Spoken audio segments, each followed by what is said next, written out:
Arsenal podcast. It is a delight to have you with us. We won at the weekend, 3 points. Yes. 3 points in the bag. Many more to come, hopefully. Tonight, joining me is regular guest Harry. How are you, sir? I'm good, mate. Thanks for having me again. How are you? No, I'm very well, mate. I'm very well indeed. Thank you very much. And a special guest this evening. It's only Frimpon. How's it going? Is everyone all right, yeah? Good to talk with that, yeah? Now we've got the win. Is everyone fucking happy? That's right. My love. Let's do it. Let's go.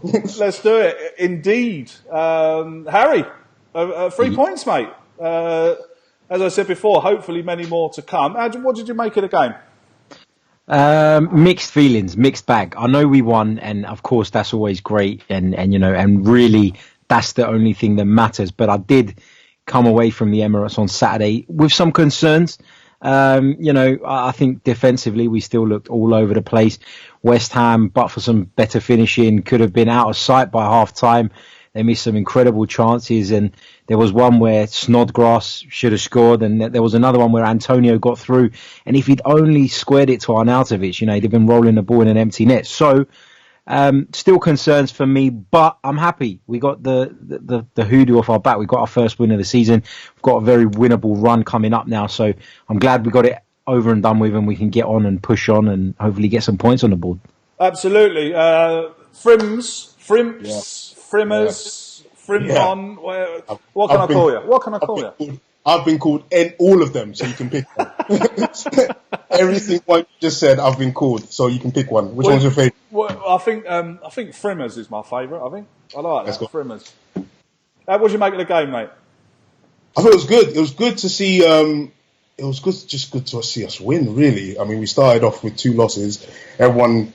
Which is funny because when the fixtures came out, everyone thought we were going to lose them 2 games and then was upset that we lost them 2 games, which didn't make sense to me anyway. But we faced West Ham and we've got that win.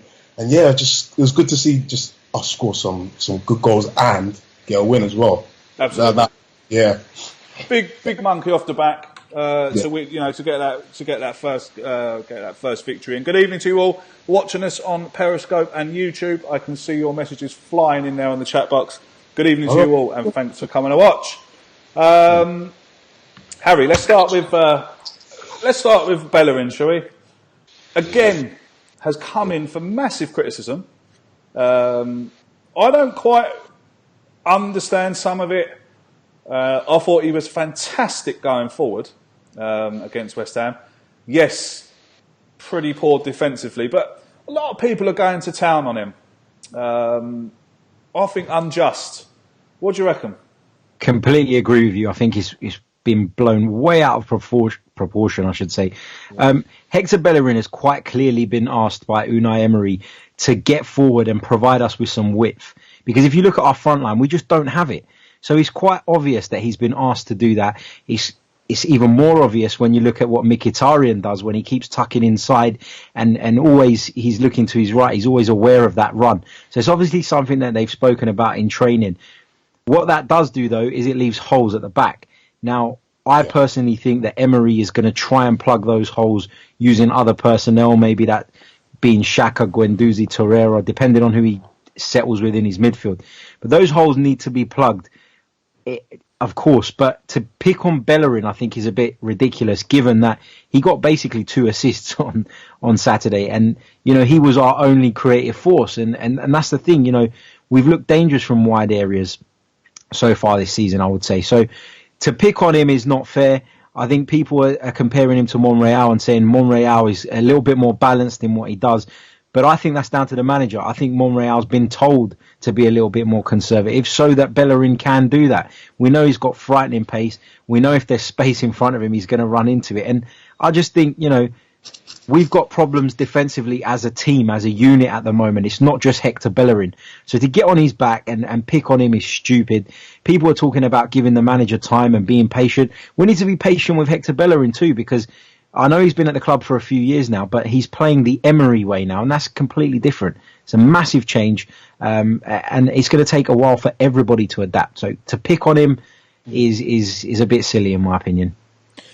Yeah. Frumas, we had a question come in there actually from where are we? I can't scroll it now. But the question was, what's your take on Hector Bellerin?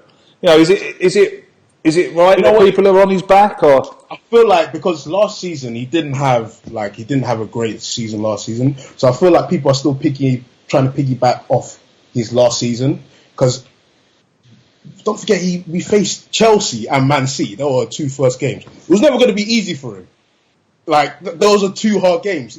There were some circumstances in the West Ham game, like you said, because he was so far up, he was getting turned, and then they were straight in, and that might be the way Emre's trying to play. But obviously he needs to improve on that. But he put in a lot of crosses in that game. He put in more than what he was doing last season, because every game, like you see him practicing crosses for warm up. Last season I didn't see him cross the ball once.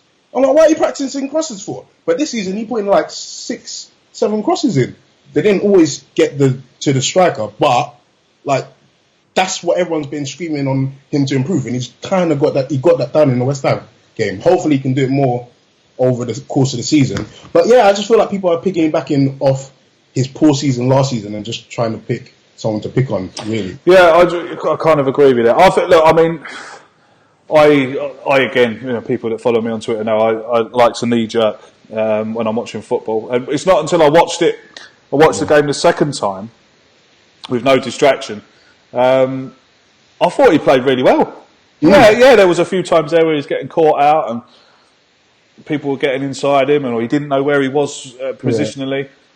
But I thought overall he had a bloody good game. And another player I want to talk about as well, I thought again, especially in the second half, boss the midfield, was Granit Xhaka, Harry. Really impressed. It feels as though Arsenal fans nowadays have just got this thing where they're going to pick on either Bellerin, either Xhaka, or either Ozil. And it just seems to be happening. You know, Granit Xhaka, in my view, was our best player at the weekend. He dictated the midfield. The fact that Guendouzi went off before him shows you that he outshone him, in my opinion. And I'm not criticising the youngster, because obviously he is that. He's a youngster. And as you know, Craig, I've been someone who's been very cautious to jump on the hype wagon when it comes to Guendouzi. So Xhaka's been good. Well, he was good on Saturday. And just going back to Bellerin, the other thing that I've taken issue with this week is people talking about him playing as a right winger. That is not going to happen. When you play as a right winger, you're constantly marked for starters. Okay, you're the player that the opponent will look to close out of the game. As a right back, you get forward late, undetected, and untracked, and that's why he gets the space he does. Putting him in a wide position as a winger is not the answer. So Phil Walcott on a right wing couldn't get, like, he had all the pace in the world, but for him to go do a trick and go past him, it's another story. Yeah, that's right. It always had to be a ball played in that he runs onto, and if you put Bellerin there, it's just going to be the same. Yeah, that's right. But yeah, going back to what you said, Craig. Sorry, Xhaka, fantastic on Saturday. He traditionally gets better as seasons go on, so I'm confident that we're yet to see the best of Granit Xhaka. And I'd go as far as saying that I think in Emery's mind, the midfield pair is Xhaka and somebody. Who that somebody's going to be, we don't know just yet. I think it will be Torreira. I think his idea for Ramsey is a little bit further forward. But for me, it's Granit Xhaka and somebody. Yeah, I mean, Frimpon, I think Granit Xhaka shone in the second half, especially when Torreira come on.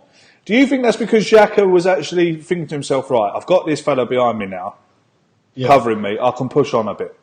Yeah, because I don't think Xhaka's a DM, really. No, I don't either. I don't think he can't tackle, but his distribution is A1. Like, he'll find you. So I don't really think he's a DM. So when you play him in DM, you kind of see his faults. That's why people always try to get onto him. So maybe that is it. Because Thierry was behind him, he had like the freedom to really spray the ball where he wanted, dictate play and all that. So yeah, maybe we need to stop. Maybe because I think when we started, Guendouzi was ahead of him, right? Yeah. Yeah. Maybe we just rest Guendouzi for a bit and just play Thierry. I don't know why we don't play Thierry. Why is he come off the bench? It's a question. It's a question I think we all want answering. And I believe that if he's going to get the best out of the midfield, he's got to start. He's going to have to play Xhaka and Torreira for me. Guendouzi, as good as he is, bit burnt out, I think, on Saturday. And someone said to me, "How can he be burnt out after 2 games?" My answer to exactly. It's not League 2 football, exactly. mate. The answer to my question was, he's played every pre-season game. He's been flying around the world. He's coming from League 2 in France, and now he finds himself in the Premier League. Of course, the kid is going to get burnt out. You agree with that, Harry, or am I being too generous? No, I agree with you, and it's not about him being burnt out so much. It's more an adaptation period. You come from playing in the second division in France. The intensity of the games is a lot lower than the Premier League is, and even those pre-season games won't have prepared him for what he was to face in the Premier League. So those 2 games at a really high intensity, high pace, and I think he played 90 minutes in both of those, if I'm not mistaken, that would have taken its toll on him. And it's just about adapting and getting used to the pace of things. His body will adapt. He'll have more hours on the training ground. I'm sure conditioning in terms of things like that will be looked at in greater detail at Arsenal than they were at Lorient. No disrespect to them, but I think it's just like I said, a period of adaptation. And I would be tempted to take him out of the spotlight a little bit, out of the line of fire for a little while, especially now Torreira's fit, and and look to build him properly from the background, right, as opposed to just pinning our hopes on a 19-year-old. Yeah. Now, is it me, or the second time I watch a game, when I say with no distractions, I watch the game while my 3 kids are in the front room. So I don't know if anyone's tried to watch a football match with 3 kids in the same room. It doesn't quite, you can't really concentrate. So I locked myself away yesterday in my bedroom. I actually locked the door and watched the game again. Frimpon, I think Mustafi and Socrates are starting to form a little partnership here. You know what? Socrates is quite quick. Everyone was telling me he's like, oh, he's slow, but he looks rapid. Like, I know you saw that sheet where still. So then that I purposely, I was like, let me look how fast Socrates is. And there's times where he says something, he's like, right, he's actually quite quick off the mark. But they are forming a good partnership. I mean, everyone didn't know about Mustafi. There are still questions on Mustafi. I'm not entirely convinced. I might give him like 5 games, but they are looking all right. It's just we're still leaking up, like we're still conceding, and we're conceding stupidly. So it looks good. It could get better. I mean, Emre's only had 3 games now. He's only had them over a pre-season, so it could get better as they start to play more games together, I think. Yeah, I do too. Harry, I think they're looking. I think they're starting to look. I mean, only 3 games. Yeah, okay. People can say, "Oh, it's only been 3 games," but I think in 3 games, especially against West Ham, they looked like they are forming a little partnership, as I just said. Yeah, I think there's definitely been some improvement there, and it will only get better with time, of course. They need to form a strong partnership because it doesn't look like Koscielny's coming back for at least another couple of months. So it needs to happen. Just one observation I made from being at the game on Saturday. Socrates was very vocal on Saturday, often marshalling his defence out. When Arsenal were winning the ball back, you could see him physically waving his arms to bring the defence up to the halfway line with him. He took a yellow card in the second half, which was necessary. And that's the kind of ugly thing that you're going to get out of Socrates. He's that type of player. He hates conceding goals, hates losing. And he's going to be something different to what we've seen in the last few years.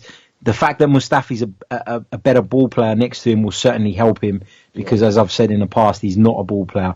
But so having someone as comfortable on the ball as Mustafi will only complement him, and the pair will get stronger and stronger.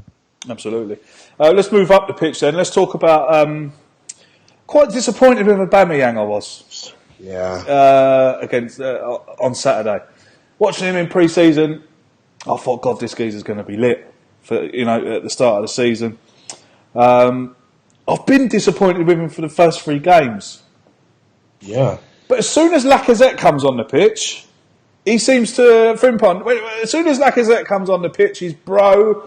They've formed this massive bromance over pre-season.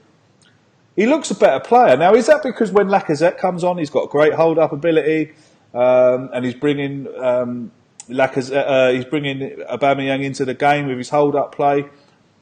Or do you feel that Aubameyang would be more suited on the wing with Lacazette as the striker? I'm surprised we haven't even gone flat 4-4-2. Like, it kind of makes sense. You've got two of the sickest strikers in Lacazette and Aubameyang. Just have like a Mkhitaryan or a Iwobi on the wings, and then Xhaka and Ozil maybe, and that could be sick. Ozil slipping in the balls, and then you got Aubameyang and Lacazette running onto it. That would be crazy. That reminds me of like when it used to be Henry, Bergkamp, Perez on the left. Yeah. Like, I'm surprised that he hasn't gone with it. But yeah, like maybe it's that bromance. Maybe he just sees his boy coming on and he's just like, you know what? Yeah, can we fuck it up now? Can we do all this sexy? Maybe it is. But yeah, I'm surprised he just doesn't go 4-4-2 and just go all out, especially against teams like West Ham. Like, I will understand if you wanted to go one top against the Man Cities and the Chelseas, but then the West Ham, the Newcastles, just blow them out the water. That's what Liverpool do. Liverpool just come out the blocks. Don't care who you are. Yeah. So yeah, I'm surprised he doesn't play 4-4-2. To be honest. Harry, what are you saying about Aubameyang? I mean, I thought when Lacazette came on, Lacazette for me, like I said previously, his hold-up play, I love watching him hold it up. I love, watching him give it back to someone and spin into the box. Like, I mean, I can remember when I was playing youth football, when I had a little stint out on the pitch, the coaches, I was a striker, the coaches always taught me to play with my back to goal. So I could distribute the ball and spin and get in the box. I love watching Lacazette do that. Why is it that it's something I've tried to think about during Saturday, but I just can't get my head around it. Is Lacazette Emery's kind of super sub when things are going, when he needs a goal, or why? Or has he got to find a place? Has he got to find a way of getting these two onto the pitch at the same time? I think, going back to what Frimpon said, where he said about, I understand why you do it in certain games. I'm of that agreement. So I think that there are certain games where you can afford to play two up front, and there are some games where you can't. I thought if he was going to try it, West Ham was the game to try it in. Yeah. That's that level of opponent. So I personally can understand why he's not doing it so far. Because he's spoken about how he wants to press teams. He's spoken about how we need to learn to press before we can find the right balance. That was something Emery said last week. So I get it. I feel a bit sorry for Aubameyang in the sense that he's looked a little bit isolated when he's played up top on his own. And I want to say that he's not doing enough. But then if I cast my mind back to last season, I was saying the same things about Lacazette when he was playing in that position. So there's obviously something about the way we play that isn't quite complementing the lone striker, whether it's Aubameyang or Lacazette. So, yeah, I'd like to see them both in a team. I don't like Aubameyang on the left wing, though. I just don't like it. It just looks unnatural to me. And going back to what I said about Bellerin, where when you get forward in a wide area as a fullback, you're undetected. It's the same thing that Thierry Henry used to do up front. Thierry Henry didn't actually play on the left, but he used to pull there. And because you're the extra man coming over and pairing up with the left winger, there becomes an overload on that side. And all of a sudden you've got an option and the fullback's got two of you to deal with. So Aubameyang drifting there might not be a bad thing, but for that to be starting position for me is not right. It just doesn't complement his skill set. Okay. Obviously the big story that was surrounding the game on Saturday was the absence of Mesut Ozil. Some people reporting that he's had a big bust up with Emery, and that he stormed out the Emirates, and then Emery comes and tells us all that he's ill. I'm not too sure about what I believe, because I'll tell you why. I tweeted it out earlier. Every time Mesut Ozil comes under a bit of fire, he goes missing. Doesn't play well, goes missing, and goes out and is injured. If you go back to last season, when we got beaten by Atletico Madrid, he was hounded for not pulling his weight, and not being the superstar on the pitch that we want him to be. Next thing, injured or sick. He's been pulled. You know, it's like someone's pulling him out of the firing line. And if someone is doing that, it's obviously, you know, it's a good thing. But Mesut Ozil, for me, has got to be the bigger man here. He's our number one. Is he? Well, it might. I don't know. Is he our number one player? A lot of people tell me he is. Yeah. Again, I could pass judgment on that as well. Frimpon, what is it with Mesut Ozil? I mean, he. I've said this so many times before. I just want to grab him and shake him, you know, and say, "Come on, what is wrong? Tell us what is, you know." But maybe he is a player where he needs an arm around the shoulder, because you need to remember that most of the people that hound him are us. Yeah, we hound him. yeah. So then, if we upset him, obviously he's not going to want to play for us. So maybe it's got to a point where maybe the manager won't do it, but the fans have to. Like, he has a rubbish game. You know what, Ozil? Don't worry, we'll get him the next one. Come on, let's just go for the next one. Because then, like you said, he goes into hiding. Maybe that's it. Maybe he doesn't like, because right now he's getting criticised by fucking Germany. Yeah. And now he's getting it from us as well. He's getting it from all angles, isn't he? I mean, he's getting it from ex-players. He's getting it from his own supporters. I mean, if I was Mesut Ozil, that's going to get me down. And last season, he went into hiding for less. The only people that handed him last season were us. Yeah. And he went into hiding. Now imagine all this. So maybe we just need to get behind him. Like, if it's a thing where it's a bust up and he's not accepting the new manager's way of thinking, then maybe he has to go as well, because that's our manager now. That's the guy that's gonna lead us. Wenger's not here for him to be that protector anymore. Yeah. Like, and if that's the sort of play he is, then we definitely don't need him at Arsenal. That's one thing we don't need. Good point, man. Very good. Yes, good point, Harry. Do you want to come in on that? First of all, I don't believe the bust up story. I don't really believe it either. I don't either, but I can. I don't believe it, but I can see. I don't know what I'm trying to say. I don't believe the bust-up story, but I do believe that Emre has probably said to him, "Do you know what's wrong with you? Come on." You know, and perhaps Ozil has reacted badly to that. I don't believe that they've shouted and screamed at each other like people are saying. Yeah, I think I don't believe the bust-up story. First of all, there's nothing to suggest that that's happened other than a few newspapers trying to drum up some clicks. Yeah. There's nothing to suggest that's happened. Knowing what we already know about Ozil's character, that he's a bit of an introvert, keeps himself to himself, I don't think that he would do something like that, would be my guess. I think it could be a case that what you mentioned, Craig, he could be feeling down, he could be being pulled out of the limelight. And if that's the case, then he needs to come out and talk about it. Yeah. And that way people will get behind him and give him the support he needs. You can't really criticize people for having a go about something when they don't know the full story. So, if that is the case, then he just needs to come out and say it. And I'm sure that the Arsenal fan base will get behind him. I certainly will. And make him feel welcome again. If he is ill, which is the story that we keep getting told, then that's not beyond the realms of possibility. Yeah. There was a lot of talk last season about it, and Arsene Wenger actually came out and spoke and said that he had an issue with his immune system and he was constantly getting ill. That can happen. I said it on our podcast earlier on, like, it sounds stupid, but we've just gone from 33, 34 degree heat here in London to rain every day. So, it's not beyond the realms of possibility that the geezer's caught a cold. He's got a flu. His immune system's not too good. And, he's suffering. Yeah. How ill he was, we don't know. We don't know if he was ill at all. It's all speculation for me. I won't get drawn into it because I'm not going to go there and judge Mesut Ozil based on something that has been written in the Sun, for example. I just think we got to give him the benefit of the doubt. And yes, it's happened a few times, so people are well within their rights to question it.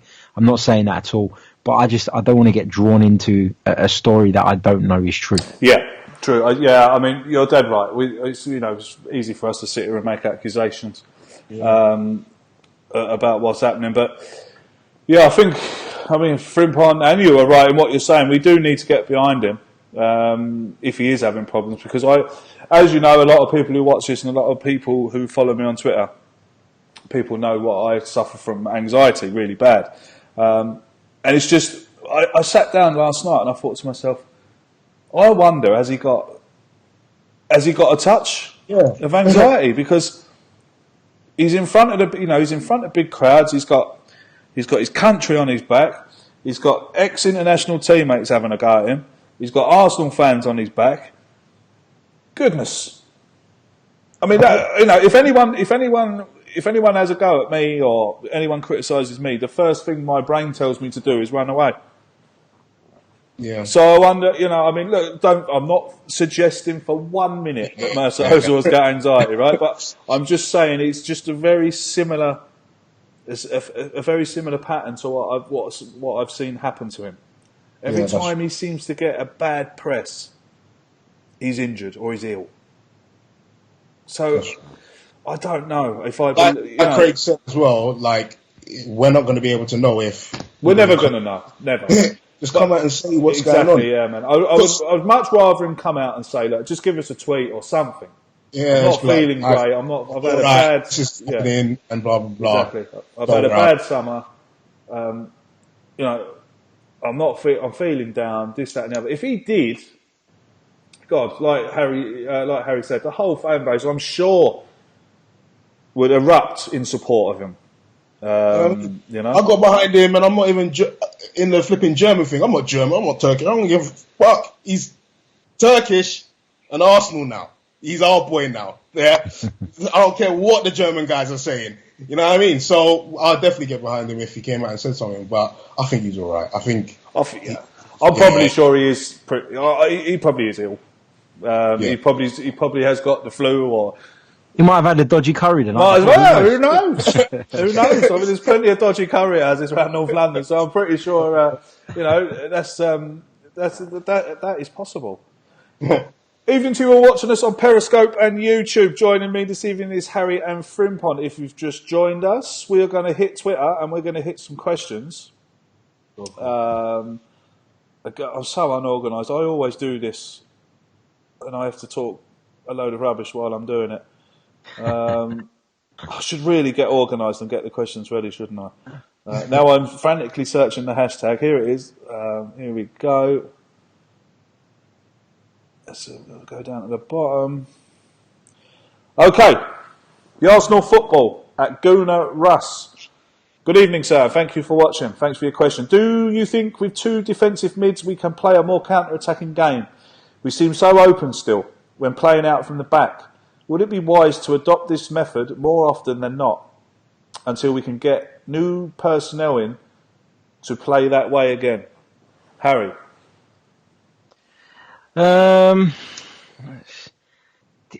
I think I'd like to see Arsenal play with two defensive midfielders because I think then you'd get the best out of Mesut Ozil and then you could play an Aubameyang wide because he wouldn't have to do so much defensively. I'd like to see it happen. I'm not sure that we've got two defensive midfielders in our squad, though. I'm talking about out-and-out defensive midfielders that are going to sit there and just put out fires and lay the ball square and get you ticking. You know, Xhaka, as we've discussed, likes to get a little bit further forward. He likes to distribute the ball, and that's his main strength for me. Ramsey's not going to be disciplined enough to do it. Guendouzi, still not entirely sure where he sits in all this. Torreira could probably do it, but again, are you limiting a player who's got other attributes? So, in an ideal world, if we had two out-and-out defensive midfielders, I think that would be the way to go. But it's difficult to do that when you don't have the personnel. And I think we need another couple of windows before we'll really see it being Emery's team. Absolutely. Thanks for the question, Gunnar Hart. You wanted to know about our views on Ozil. I think we answered that pretty well. Femez, let's come to you at Guna J4949. Thanks for your question, mate. Thanks for watching. What do you think would be a successful season for Arsenal this year? Top four. Top four. I just feel like I think that's. Cause, come on, look at our squad. Yeah, it's not a squad to win the league. I just don't see it. But getting back in that top 4, we can then build a squad to win the league. That's the only way we can kind of up the clientele that we buy during like the transfer windows. So top 4 definitely, even if it's number 4, I'll take the top 4 trophy any day. I'll have it. We need to be in the top 4 this year. That's what I see successful. But if we finish 5th, I'll give Emery another year. But then he's got to get into the top 4 the next one. What about, for argument's sake, what about if we finish 7th and won the Europa League? I'll take that as well. Top 4, Champions League. That's it. I'll take that as well. Definitely, I'll take that because it's a trophy, and we get in the Champions League. That's brilliant. Maybe we should do that instead. Harry, what are you saying? So, back in the Champions League is what. Yeah. I'm with you. Back in the Champions League, even if we have to do it by going in the back door of winning the Europa League, so be it. Yeah. I'd love that to be the case. I'd love us to get Champions League, but I think we're further away from it than we think we are. So, in terms of the league finish, anyway, we can win the Europa League, of course we can. It's a cup competition, but in terms of the league, I think we're still a little way away from making in the top 4. So I'm going to say, in terms of league position, progress is what I want to see. So if that means 5th place, it's better than last season. Or even if we're 6th again, but closer to the top 4, I'd say that's a successful season. If we can sneak into the Champions League via the back door, via the Europa League, happy days, But for me, it's got to be progress in the league and a good Europa League run. Yeah, absolutely. People look at me funny when I say, I want to win the Europa League. Yeah. They're like, what? That's only Thursday night football. These are Arsenal fans. Oh, really? Yeah. What? I'm like, what are you talking about, man? Football is about glory. Football is about winning trophies. Trophy is a trophy. I don't care where it's going. I'll take the League Cup, the FA Cup, the Intertotal Cup, whatever cup's going. I just want Arsenal to win it. I don't know why you wouldn't want your club to have silverware. Yeah, I don't get it. Do you want to be Tottenham? No silverware. We progressed this year. Who cares? What's your cabinet? Put the pressure on. The good thing is, if you don't have a trophy room at your stadium, you can fit stuff like cheese rooms, which is excellent. So that's the positive of it. And they haven't even got a stadium yet either. Yeah, exactly. I'll tell you what, someone has got to be either the foreman's an Arsenal fan, or like they're getting some awful bad luck. I mean, that pipe bursting. They reckon that was running. Running for over 45 minutes until someone realised it. Have you seen all the Arsenal fans that work or doing jobs there? There's a guy posting shirts in the cracks of the stadium and stuff like that. That's even worse. Brilliant. Man. This one comes in from Gunnercast. Now, I'm just going to get their profile up here. Yeah, they're in South Africa. These followed me recently. Hello to all the guys in South Africa, and thanks very much for watching, and thanks for your question. Why do you think Emery isn't starting the likes of Lacazette?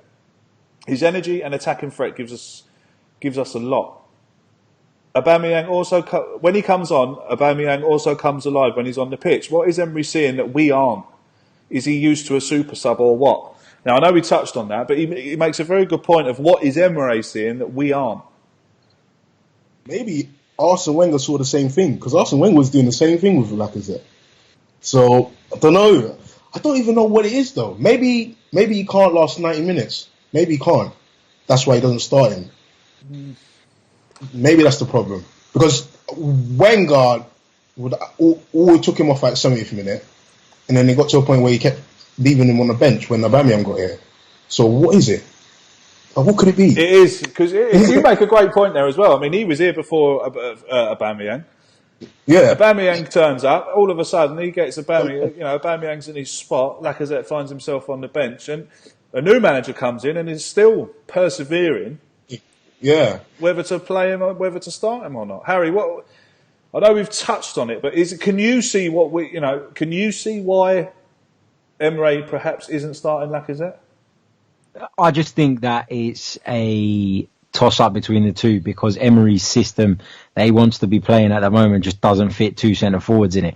So I think he's just made the decision that he prefers Aubameyang to Lacazette. Based on what they've done over the last few years in Europe, you'd say that Aubameyang is the more high-profile striker, wouldn't you? You'd say he's the more complete forward if you had to stick your neck on the line. So I think it's just a case of that. I don't think it's anything personal to Lacazette. I just think that Emery's got an idea of how he wants to play. He's got a system that he needs to fit his players into, and in his mind, he can only pick one or the other. And at this present time, he feels that Aubameyang is more equipped than Lacazette. Yeah, I hope that answers your question. Everyone in South Africa, hello again. Have we got any in the YouTube in here? I saw one where it asks. Hold on, let me get the name up. There's a good one here actually from. Go for it.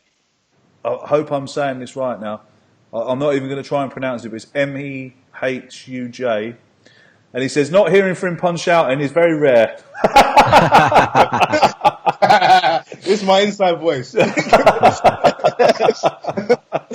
That's funny.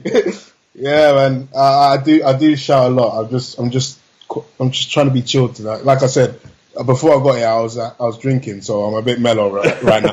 Did you find that question, Harry? Yeah, it's from Frank Gunner, and he says, do you think Cech could have saved West Ham's goal? We're always talking about Petr Cech. Do I think he could have saved the one against Manchester City? No, because it come through a crowd of players. He didn't have time to move, and being a goalkeeper since the age of 8, once that ball has gone past you and you know it's going past you, Petr Cech didn't even make. He knows I ain't getting that. I'm beaten. Yeah. Especially against Manchester City, the ball was bending. He didn't see it till late, and it went in the back of the net. Now, the one against West Ham, I would criticise him on, because after watching it on the replay a couple of times, he didn't move his feet quick enough and he didn't get down quick enough. I think basically he wasn't on his toes. Coached as a goalkeeper, you're supposed to, you're coached, you're always on your toes, just in case a shot comes from somewhere unexpected, which in this case I think happens. He wasn't on his toes. He was slow to get down, slow to get across. So yes, I do, but I do believe that Petr Cech should have done better. But saying that, he's kept us in the game again in the first half. A couple of times there, he saved our bacon. He pulled off some really, really good saves. So if you want me to say, if you're asking me the question, yes, I thought he could have done better with a goal, but still number one for me. Yeah. I disagree. I don't think he could have saved that, and the reason I say that is because watching it live, I felt like looking at Arnautovic there, I didn't expect him to dig out a shot from there. There was no backlift. There was no touch to set himself. It was as if he just hammered it out of nowhere. But that's what I'm saying. Cech weren't ready for it. He came through a crowd. Yeah, that's right. He come through a crowd. The defenders on the edge of the box. He came through the crowd. And when you looked at Arnautovic, you didn't think, oh, he's winding up for a shot here. He just, out of nowhere, I don't know how he generated such power and backlift. He just absolutely put his laces through it and found the bottom corner. So I get what you're saying as well. He probably could have done better if we're being. He could have done better. That's all I'm critical. saying. He should have got. He should have at least got down to it and tried to deal with it. He was nowhere near it in the end.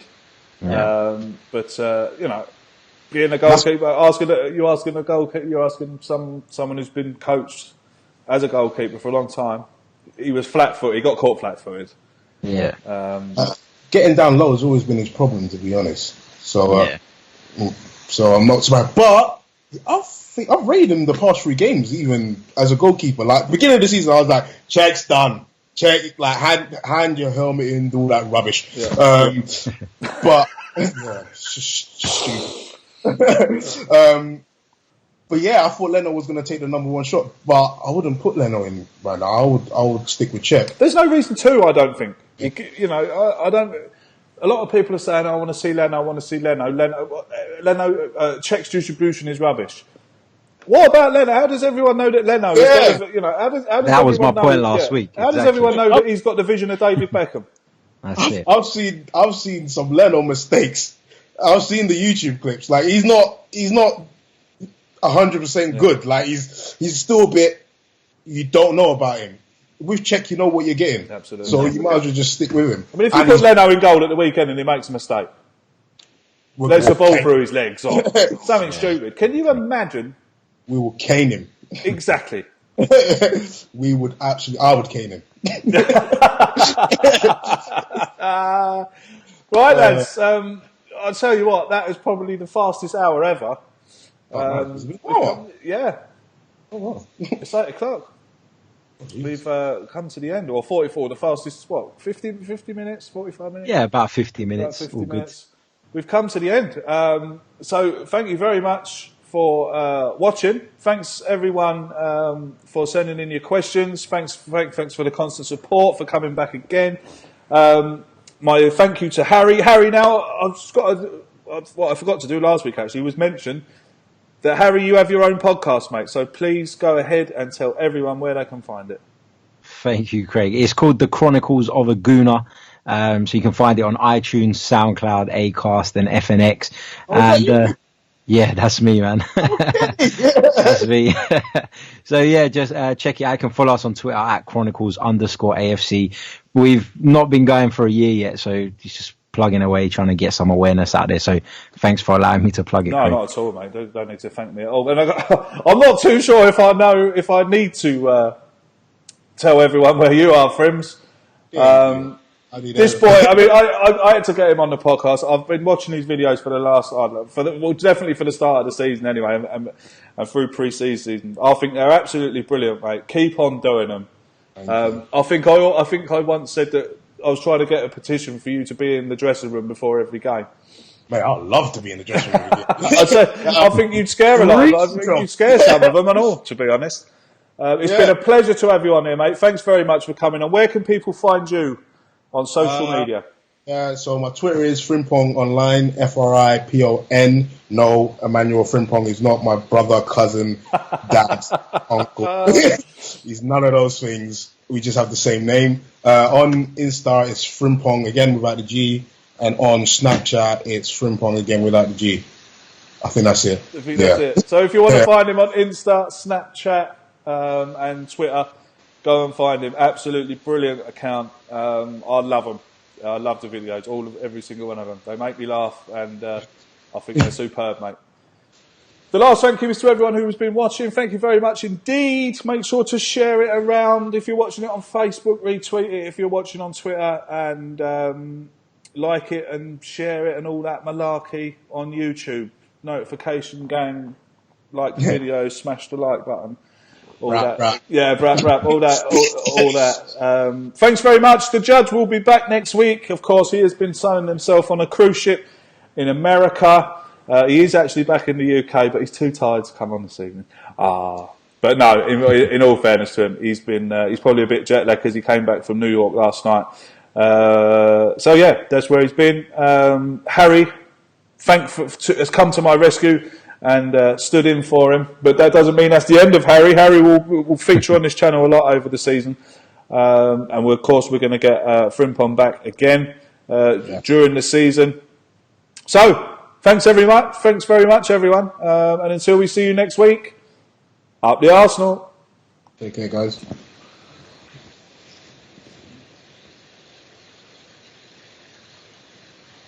Hello? Up the Lovely. Arsenal? Yeah. Hello? No?